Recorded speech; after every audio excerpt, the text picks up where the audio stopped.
Hi guys. So why is it your stomach hurts when you actually take an aspirin? Well, I'm giving you a little diagram here showing the typical stomach with that, and think about what happens here when we talk about lipophilic drugs, drugs that penetrate membranes.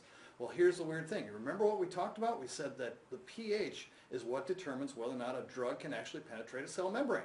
So, in the stomach here, remember the inside of the stomach is pH what? About 2, right? That's a pH acidic that's enough to take the wax off the floor here.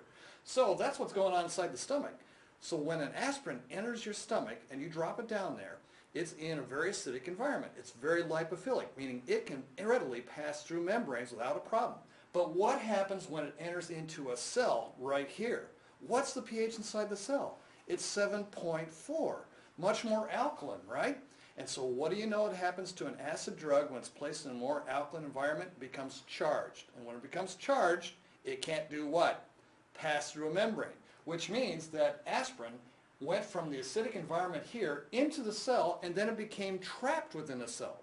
So literally what happens is that the aspirin accumulates after you take it for about 30 minutes or so. And that accumulation actually irritates the stomach cells, and so they become then inflamed, and you get a stomach ache. So that's actually why some people are very sensitive to aspirin. So now you know. Next time you take an aspirin, you get a stomach ache, you can blame it on pH. Take care, and next time we'll talk about how it can affect your brain.